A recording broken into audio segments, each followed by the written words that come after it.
आदरणीय माता भगिनी आणि बंधुजन, माझे पुणे सुंदर पुणे या मंचावरून भारताच्या स्वातंत्र्याच्या अमृत महोत्सवी वर्षानिमित्त आयोजित व्याख्यानमालेमध्ये आपणा सर्वांचं सहर्ष स्वागत करतो। आपण भगवद्गीतेवरती चिंतन करतो।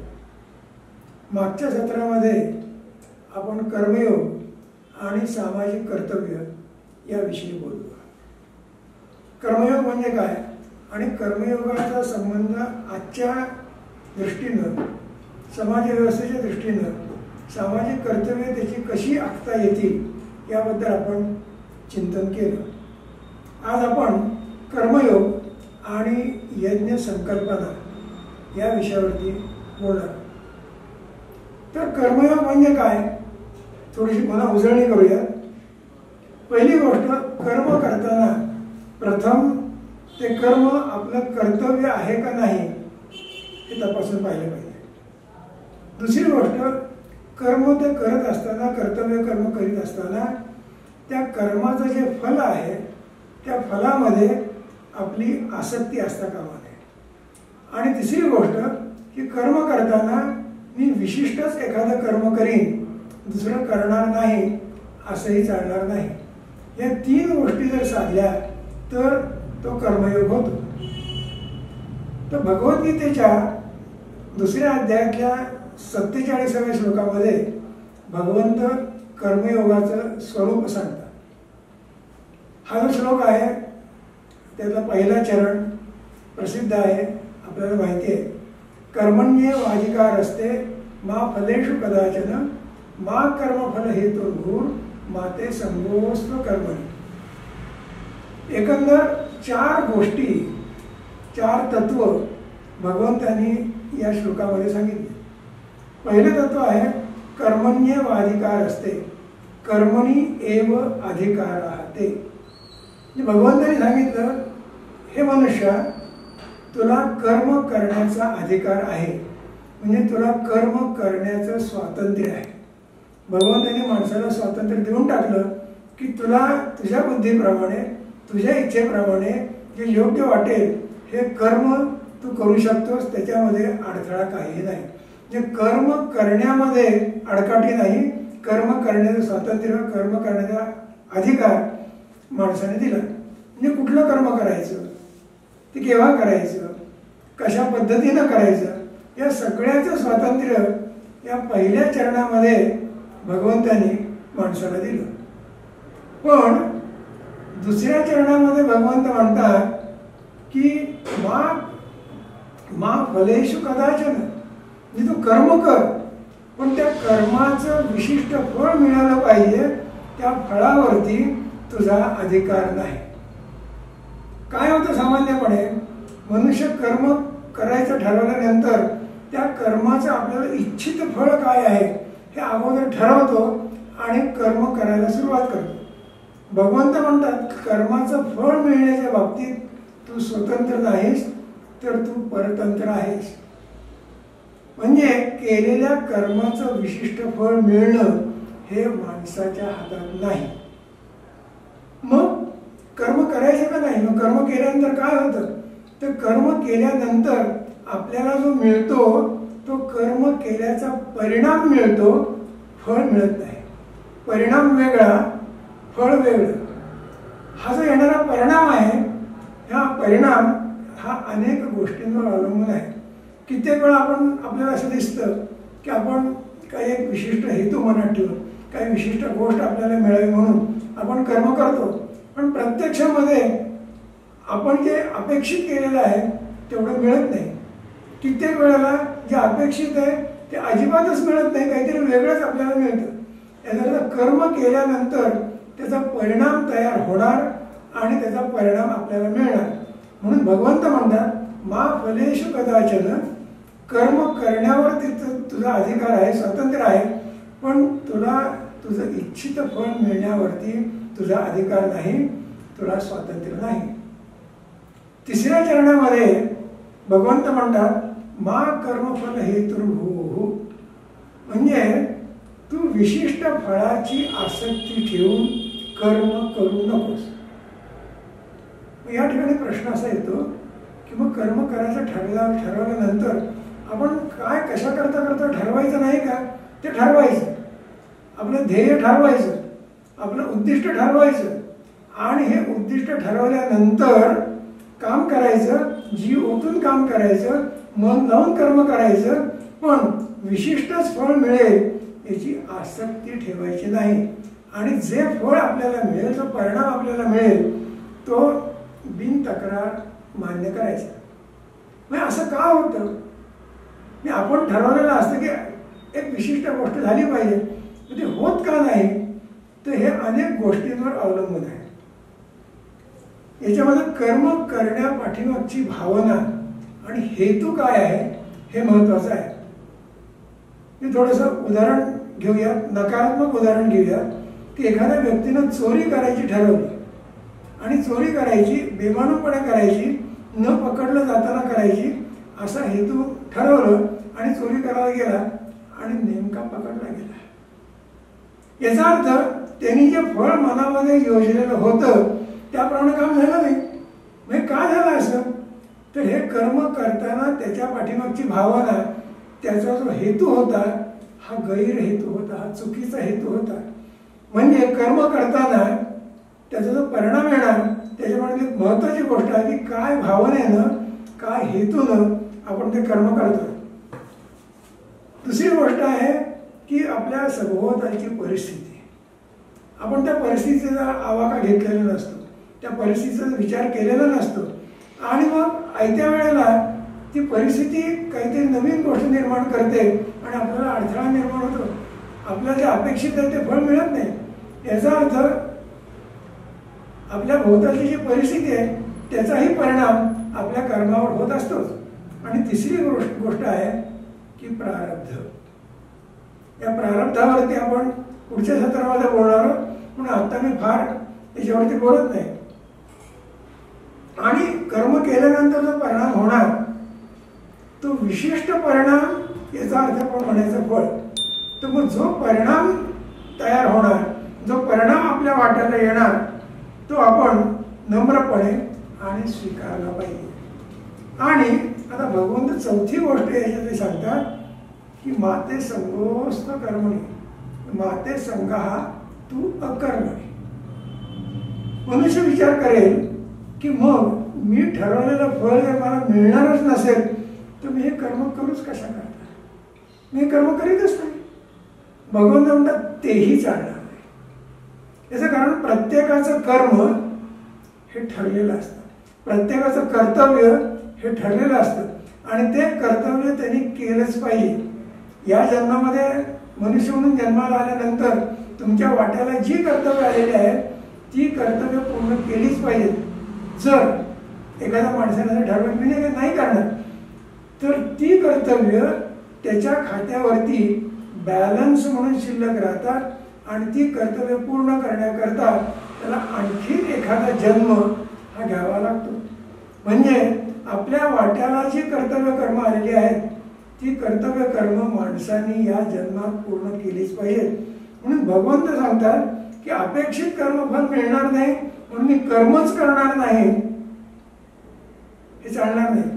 याचा अर्थ कर्म न करण्याची आसक्ती ही देखील भगवंत म्हणतात चालणार नाही. मनुष्य कर्मफलाची जी आसक्ती धरतो ही आसक्ती का धरतो? की माणूस असं का वागतो की मला विशिष्ट कर्म मिळालं पाहिजे म्हणून तो कर्म करतो, ही आसक्ती का धरतो? त्याची पहिली गोष्ट महत्वाची जी आहे तो माणसाचा अहंकार. दुसरी गोष्ट, माणसं स्वभावतःच स्वतःची दुसऱ्याबरोबर तुलना करतात आणि त्या तुलनेमधून स्वतः अपेक्षा निर्माण करतात आणि मग त्या अपेक्षा पूर्ती करता मनुष्य कर्म करायला लागतो. पहिली गोष्ट या ठिकाणी ही आसक्ती जर सोडायची असेल कर्मफळाची तर माणसाने स्वतःची दुसऱ्याबरोबर कधीही तुलना करू नये. म्हणजे त्याच्याकडे अमुक एक गोष्ट आहे, त्याला अमुक एक वस्तू मिळाली आहे म्हणून ती मलाही मिळाली पाहिजे आणि म्हणून आता मी काम करणार, हे सोडलं पाहिजे. दुसरी गोष्ट जी आहे ती माणसाला भेडसावणारी काळजी, काळजीपोटी मनुष्य आसक्ती धरतो. तिसरी गोष्ट आहे, काही त्याला चिंता असतात, काही ताणतणाव असतात, याच्यातनं बाहेर पडण्याकरता मनुष्य आसक्ती धरतो. आणि सगळ्यात शेवटची गोष्ट की माणसाच्या काही अपेक्षा असतात. अपेक्षा धरून काम करू नका, कर्म करा. अगोदर सांगितलं त्याप्रमाणे तुम्ही आसक्ती सोडून कर्म करा, मन लावून कर्म करा, उत्साहाने कर्म करा. तुमच्या अपेक्षा पूर्ण भगवंत करतील. मग विशिष्ट कर्मफळाची आसक्ती सोडायची आणि कर्माचा जो परिणाम येणार, तो येईल, तो स्वीकारायचा. तर मग कर्म करण्यासाठी काही योजना, काही काटेकोरपणा असला पाहिजे का नाही? सामान्यपणे माणसाच्या मनात विचार असा येतो की कर्मफळाची जर आसक्ती सोडायची तर मग ते कर्म कसंही केलं तर चालेल का? भगवंत ते नाही चालणार. तुम्ही ते कर्म करण्याकरता योजना आखलीच पाहिजे. तो तुमचा कार्यक्रम ती योजनाबद्ध रीतीनं हा अंमलात आणलाच पाहिजे. ते कर्म करताना त्याच्यामध्ये काटेकोरपणा असलाच पाहिजे. ते कर्म करताना तुम्ही मन लावून कर्म केलंच पाहिजे. ते कर्म करताना तुम्ही उत्साहाने कर्म केलंच पाहिजे. मग हे जर केलं आणि विशिष्ट कर्मफळाची आसक्ती सोडली आणि आलेला परिणाम स्वीकारला तर या कर्माचा बंध, या कर्माचं बंधन आपल्याला पडत नाही. या बंधाबद्दल आणि बंधनाबद्दल मी आता बोलत नाहीये, कारण पुढच्या सत्रामध्ये मगाशी सांगितलं त्याप्रमाणे प्रारब्धाबद्दल तसं बोलणार आहे.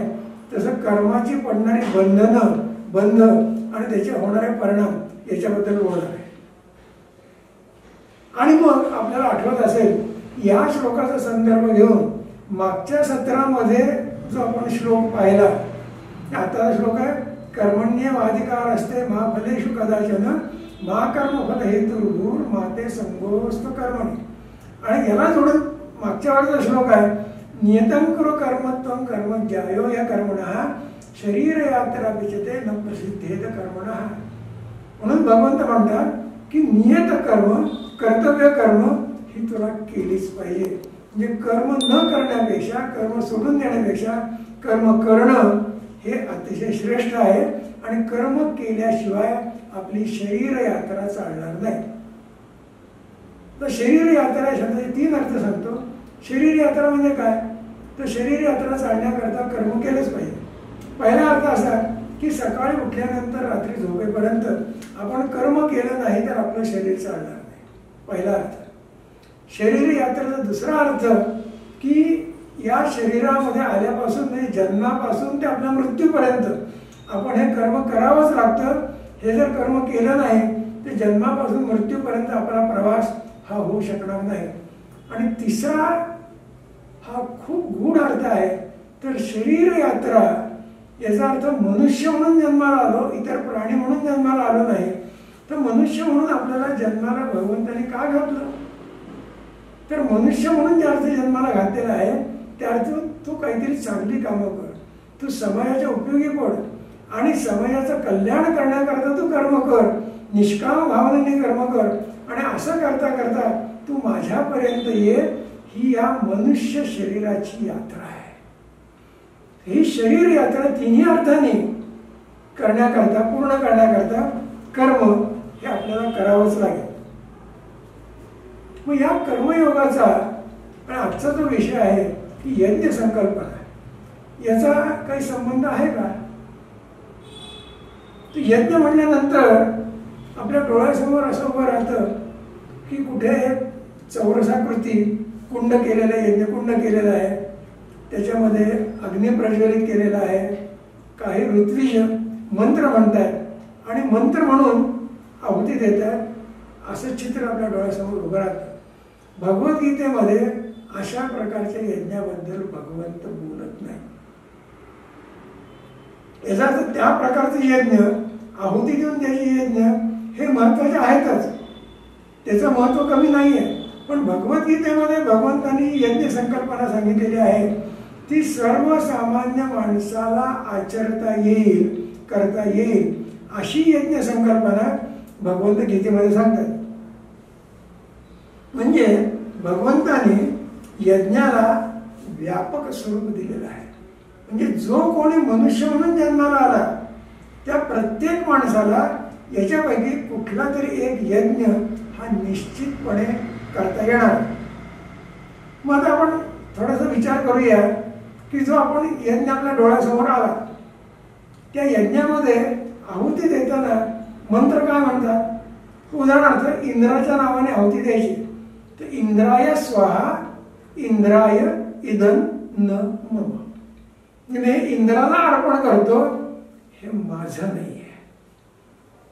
कर्मयोगामध्ये भगवंत तेच सांगतात की तू फळाची अपेक्षा ठेवू नकोस आणि कर्म करीत राहा. म्हणजे इदं न मम हे त्या मंत्रामध्ये जे म्हणलं तेच भगवंतानी कर्मयोगामध्ये सांगितलंय. आणि ही यज्ञीय भावना इदं न मम ही यज्ञीय भावना प्रत्येक कर्मामध्ये आली पाहिजे असा भगवंतांचा आग्रह आहे.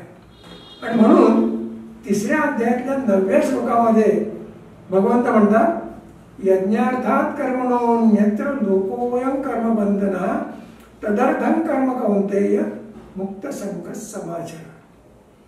यज्ञ भावनेने केलेल्या यज्ञाशिवाय अन्य भावनेने केलेलं कर्म ही यज्ञीय भावना नाही. कसंही कर्म करायचं, मनात आलं म्हणून करायचं, फळाची अपेक्षा ठेवून कर्म करायचं.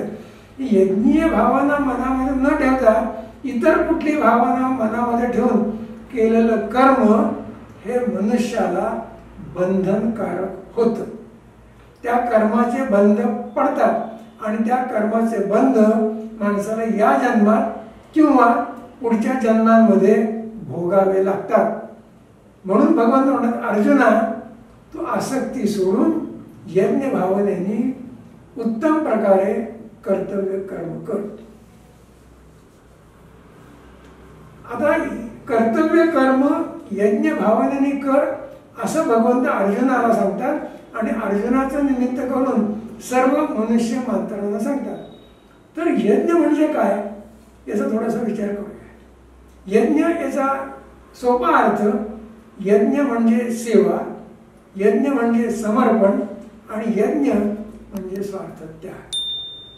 म्हणजे ज्या कर्मामध्ये सेवा आहे, ज्या कर्मामध्ये समर्पण आहे, ज्या कर्मामध्ये स्वार्थत्याग आहे ते प्रत्येक कर्म भगवंत म्हणतात यज्ञ आहे.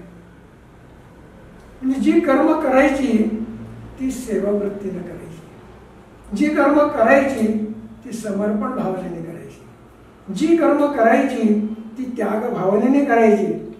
यज्ञ याचा अर्थ इतरांकरता सेवावृत्तीने करणं, इतरांचे उपयोगी पड आणि इतरांच्या उपयोगी पडताना त्याच्या बदल्यामध्ये कशाचीही अपेक्षा धरू नको.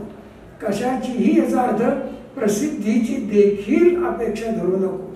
त्याने मला चांगलं म्हणावं याची देखील अपेक्षा करू नको. याचा अर्थ सेवावृत्तीनं कर्म करायचं आणि विसरून जायचं किंवा समर्पण भावनेने कर्म करायचं. कशाची अपेक्षा ठेवायची नाही आणि कर्म करायचं आणि विसरून जायचं. सामान्यपणे आपल्याला काय दिसतं, आपण मदत करतो, एखाद्या ठिकाणी देणगी देतो आणि देणगी दिल्यानंतर ती मदत केल्यानंतर आपली अपेक्षा अशी असते की त्या ठिकाणी माझी रक्कम मोठी होती, बोर्डावर माझं नाव लागलं पाहिजे, बोर्डावर नाव आलं पाहिजे आणि बोर्डावर नाव लागलं की येणाऱ्या जाणाऱ्या लोकांनी बघितलं पाहिजे आणि बघून माझं कौतुक केलं पाहिजे. ही यज्ञीय भावना नाही, ही प्रसिद्धीची भावना. आणि अशी प्रसिद्धीची भावना ठेवून जर केलं तर त्याचा बंध पडतो, तो भोगावा लागतं. इतकं भगवंत स्पष्ट सांगतात. म्हणजे सेवावृत्ती न कर, समर्पण भावनेने कर, त्याग भावनेने कर आणि हे जर करता आलं आणि हे उत्साहाने कर, त्याच्यामध्ये सकाम भावना नको, त्या बदल्यात मला काहीही नको, करायचं आणि विसरून जायचं, ही यज्ञ भावना. हे जे आपण कर्म करतो त्याच्या मगाशी सांगितलं त्याप्रमाणे त्याचा हेतू महत्वाचा. या ठिकाणी या श्लोकामध्ये भगवंत कर्म मार्गातले 2 महत्वाचे नियम सांगतात. हे नियम जर लक्षात ठेवून कर्म केलं तर ते यज्ञीय कर्म होईल, ते यज्ञ भावनेचं कर्म होईल. म्हणजे पहिलं जे कर्म करायचं ते यज्ञार्थ कर्म करायचं, ते यज्ञ भावनेने करायचं, त्याचा बंध पडणार नाही, ते यज्ञ झालं. आणि दुसरं कर्म करायचं ते कर्म अनासक्तीनं करायचं आसक्ती सोडून करायचं, उत्तम प्रकारे करायचं. या श्लोकामध्ये भगवंत म्हणतात मुक्त संग समाचर. संघ याचा अर्थ आसक्ती, आसक्ती सोडून कर, आणि समाचर याचा अर्थ उत्तम प्रकारे कर. नाही तर काय होतं, दुसऱ्याकरता करायचं आहे ना, मग कसं तरी करायचं. भगवंत म्हणत नाही, मी माझ्याकरता करताना जितक्या शुद्ध भावनेने, जितक्या काटेकोरपणे, जितक्या मन लावून करेन, तर दुसऱ्याकरता म्हणून करायचंय ते तसंच झालं पाहिजे. असं जर झालं तर भगवंत म्हणतात येत नाही. आपण म्हणा अवघड आहे, आत्तापर्यंतच्या आयुष्यामध्ये नाही जमलं. सुरुवात करा ना, कुठलं तरी एखादं कर्म, दिवसाकाठी एखादं कर्म अशा भावनेने करा. पण अशा भावनेने कर्म केल्यानंतर ते केल्यावरती मिळणारा जो आनंद आहे, ज्याला आपण आत्मिक आनंद म्हणतो, तो आनंद बराच काळ टिकून राहणार आहे. एका कर्माने करा, एक कर्म दिवसाकाठी मी असं करेन, मी एकाचे 2 करा, 2 4 करा. आणि असं करता करता तशा पद्धतीचं कर्म करण्याची आपल्याला सवय लागेल. अशी सवय लावून घेतली पाहिजे. मी अशा प्रकारे यज्ञ भावनेने केलेले कर्म, यज्ञीय कर्म आणि सृष्टी नियमांचं पालन केल्यामुळे केलेलं कर्म, याचं होतं काय, असं लगेच प्रश्न येतो ना. कारण काय आहे, आयुष्यामध्ये माणसाला सवय झालेली असते की मी करतो, मग मला काय मिळेल, याचा माझा फायदा काय, माझा लाभ काय. तर भगवंत म्हणतात की ते जर कर्म तू यज्ञीय भावनेने केलं, यज्ञ म्हणून केलंस, यज्ञार्थ म्हणून केलंस, आणि सृष्टी नियमांचं पालन केलंस आणि कर्म केलंस, तर तुमचा अभ्युदय होईल.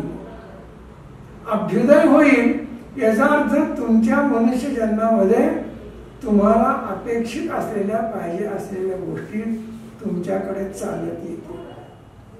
त्याकडे तुम्हाला फार कष्ट करावं लागणार नाही. प्रत्येक कर्म यज्ञ भावनेने कर, तुमचा अभ्युदय होईल. आणि दुसरी गोष्ट, तुम्हाला निश्रेयस प्राप्त होईल. निश्रेयस याचा अर्थ काय, तर परलोकामध्ये, पुढच्या जन्मामध्ये तुम्हाला त्रास होणार नाही. याचा अर्थ पुढच्या जन्मामध्ये आपल्याला जे काही मिळणार आहे, ते मिळायचंय, त्याचा पाया आपण या जन्मामध्ये घातला पाहिजे.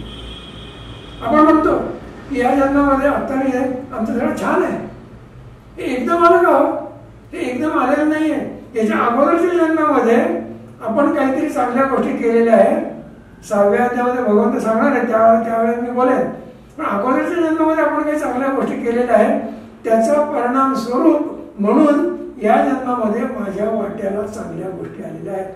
तर मग पुढच्या जन्मांची तरतूद आपण यज्ञीय भावनेने कर्म करून, अनासक्तीनं कर्म करून का करायचं नाही.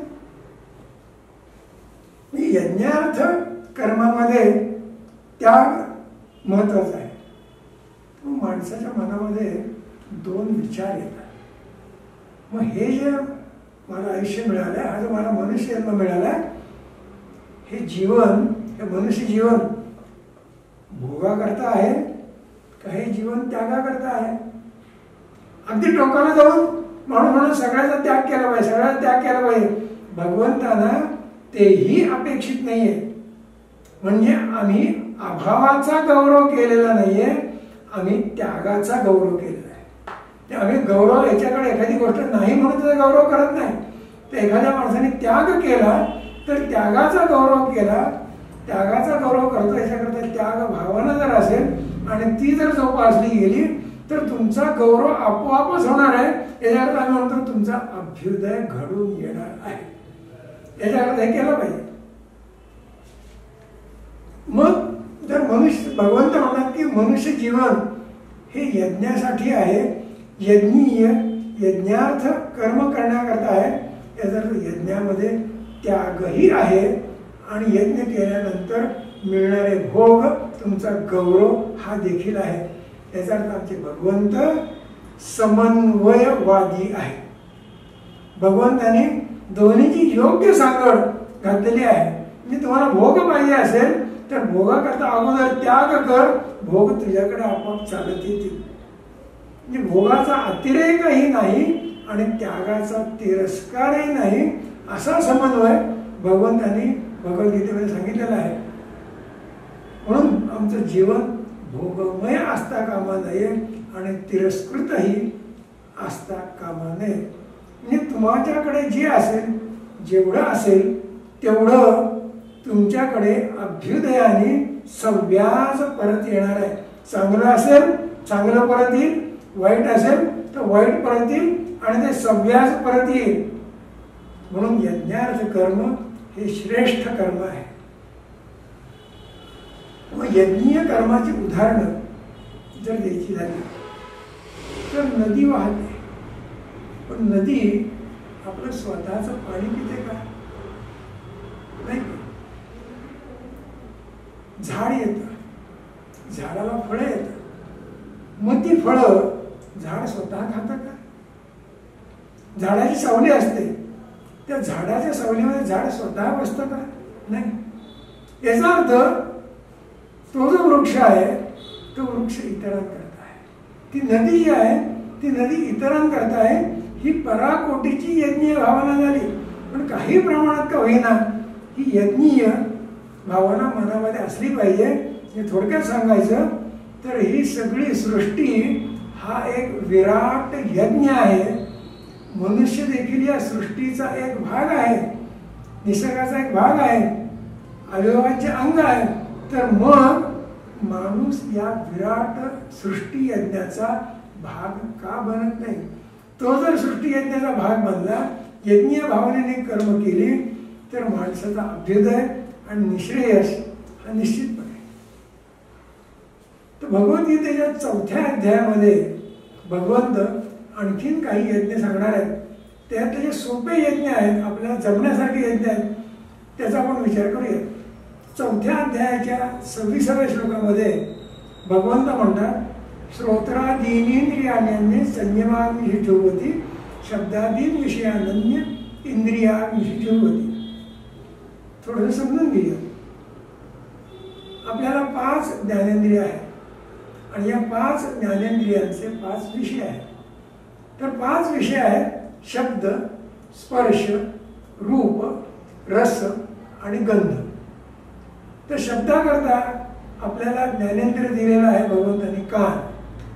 स्पर्शाकरता ज्ञानेंद्रिय दिलं आहे त्वचा.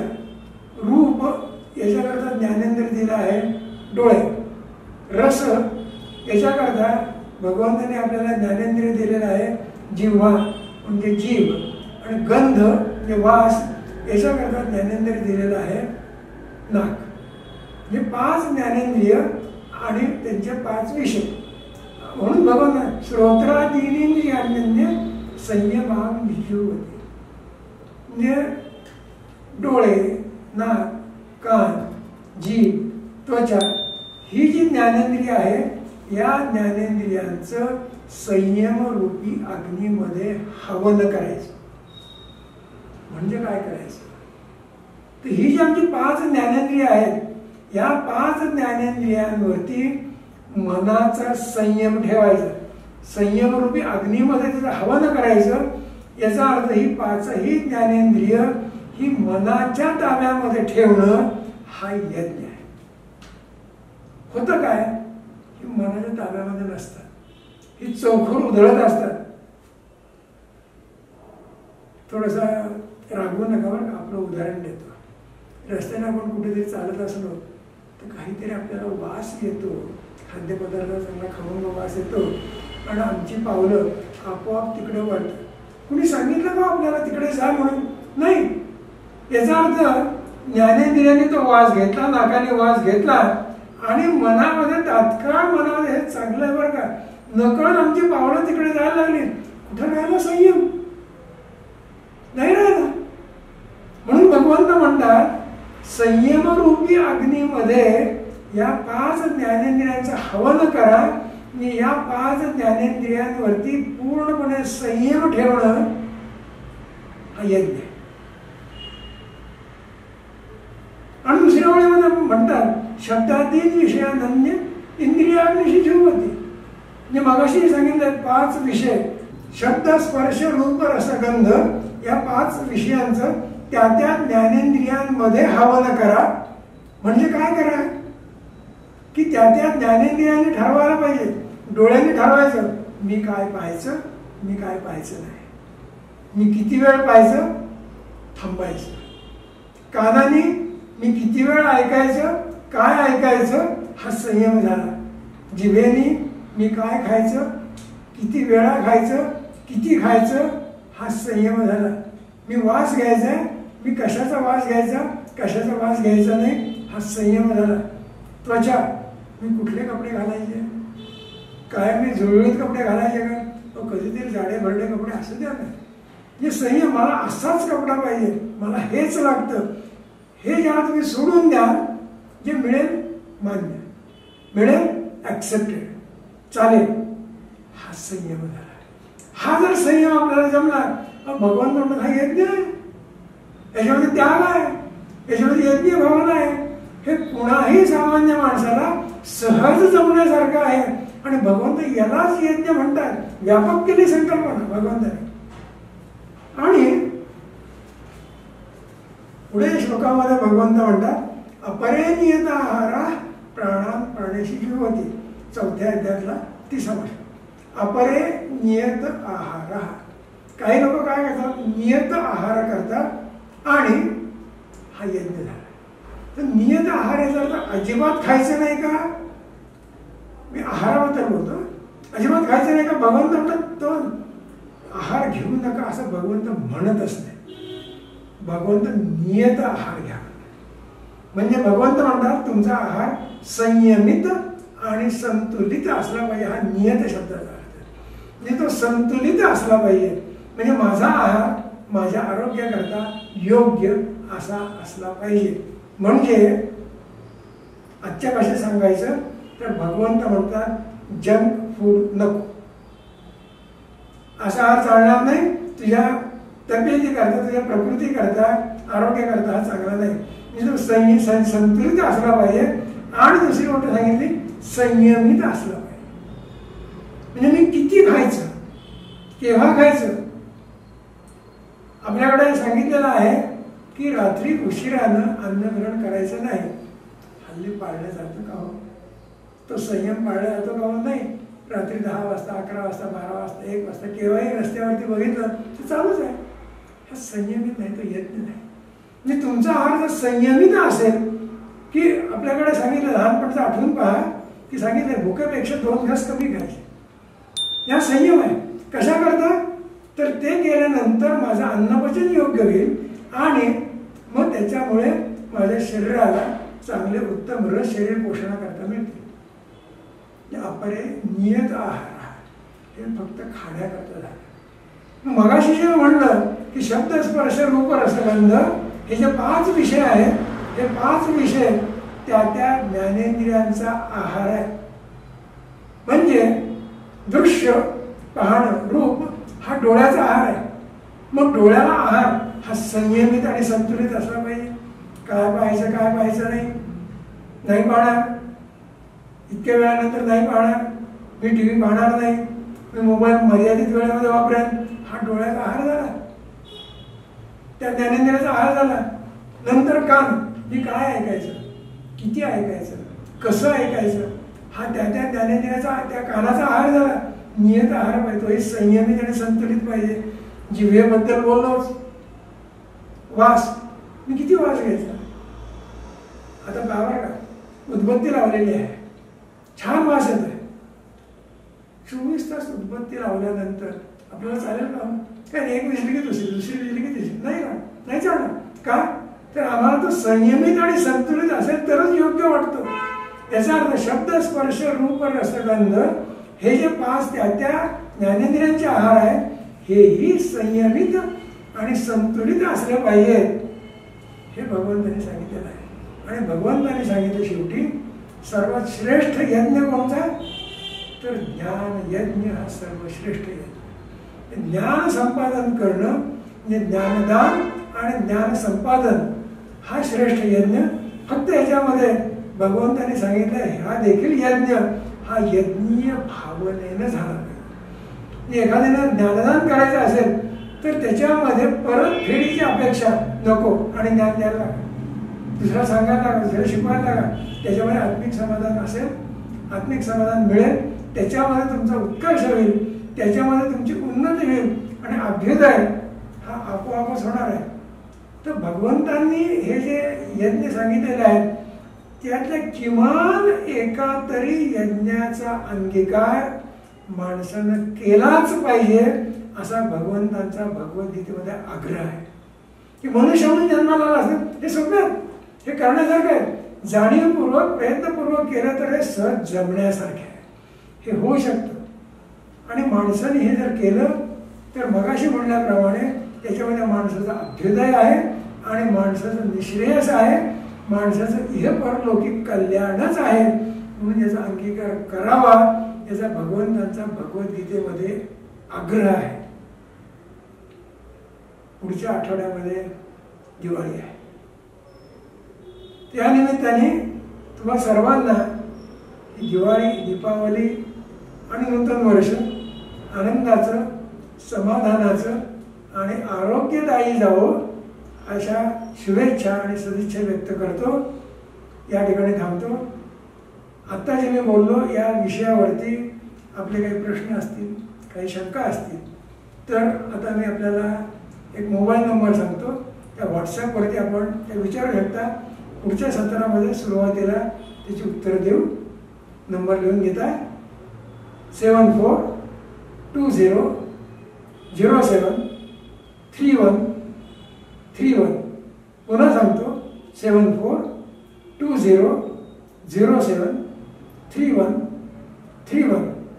या ठिकाणी अल्पविराम घेतो. त्वदीय वस्तु गोविंद तुभ्यमेव समर्पयामि.